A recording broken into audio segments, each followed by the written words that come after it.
Mm. Let me come to Madam SANNI. Are you on the same page with Aliostan AK and Abubakar Sulaiman in the terms that the world has permanently changed? Has it changed, especially perhaps in your own industry? Thank you. It's a pleasure to be here again. And what I will say is that some things have changed permanently. Some things may default back to normal. In terms of what has changed permanently, we have discovered new efficiencies in the way we operate. And we have discovered that we can save a lot of costs in terms of office space, in terms of utilities that are used in the offices, and in terms of also more working hours for people who don't have to spend hours in the traffic. Now, these gains, I believe, we will all want to retain, even in the post-COVID period. So I definitely see remote working, working from home, flexible working, and all those gains. They will be sustained across quite a few industries. There are some industries that have no choice. So if you are in construction, for example, you have to keep going to the sites. So there are some industries where obviously you will revert to your previous patterns. And that's why I said it's not everything that has changed pattern permanently. With respect to the aviation sector, I think business travels will change permanently, because going forward, we have seen that we can conduct business quite conveniently via Zoom. So you will find that people will only travel when they find it completely unavoidable. And that is what is likely going to impact the aviation industry. Also, the sense of safety you feel in being together with a huge number of people in sitting very closely in an aircraft is going to be affected for quite a long time. And so we might see models of air travel beginning to change, and aviation players and manufacturers will have to begin to look for ways in which they can make people feel safer while they're traveling. In terms of education, I also think that education will change to a great extent, and online education will have much more appeal, especially because it's also able to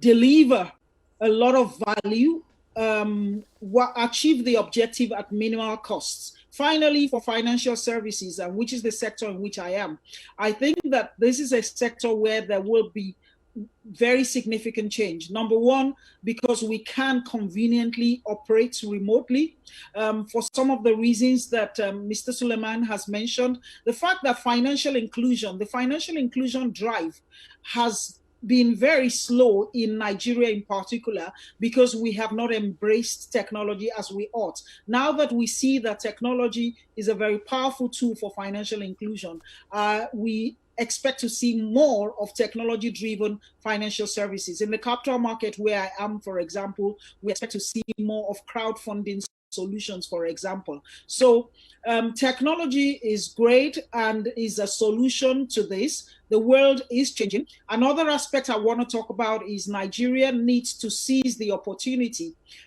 that have been exposed by the fault lines in the supply chain and over-dependence on China, for Nigeria as a government and the people and of course the manufacturing sector, to take advantage of government incentives and beef up our industrialization, so that we can provide alternatives to companies across the world who are looking for alternative destinations for some of the inputs into the supply chain. And when you remember that cost of labor, for example, is very cheap here, there should be an opportunity for us to take advantage of that. And finally is our people. Our investment in people, health and education needs to go up, because our second greatest export to the world is actually human capacity. It's the people the services. So these are opportunities that I think as a nation we should take advantage of.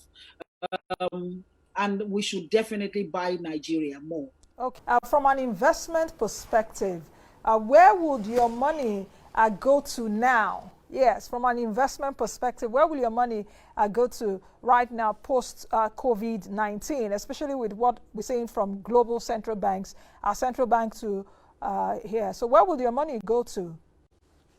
Thank you, Nancy, for that excellent question. So the first place my money will go to in a time like this would be agribusiness. Food and agriculture-based products are what I would like to call defensive, in the sense that even when the whole market heads south, they remain largely in demand, because when, after all is said and done, we still have to eat to live. And the significant opportunities exist for Africa in terms of, for not only to be food sufficient, but for us to actually export more food and also to process our food so that we can get more out of the value chain. Now, beyond that, I would be investing in the healthcare sector, because again, in Nigeria, we have grossly underinvested in healthcare. And that is part of what we are all facing now. Now, with COVID-19 exposing to us how we cannot actually depend on international healthcare facilities when we are in a crisis like this, I anticipate that there is a lot of room to invest profitably in that sector. The third thing I would put my money in, of course, is ICT. Everything is going to be technology driven. So even the retail chains and consumer goods and everything, I will be putting my money in anybody that is in that space and is driving it through technology. So data services, telemedicine, every aspect of these three segments that I've talked about right now that is driven by technology, I will put my money in. Okay. Okay, let me come to Madam SANNI right now. Do you think that the market and the economy has completely reflected the potential of that's the post-pandemic potential? Let me put it that way. The markets, the economy, do you think is really reflected on the post-pandemic potential? I don't think that the full impact of COVID-19, first of all, I don't think we have felt the full impact of COVID-19 yet. I think, unfortunately, it's going to get worse before it gets better in terms of job losses, for example, in terms of the impact even on inflation.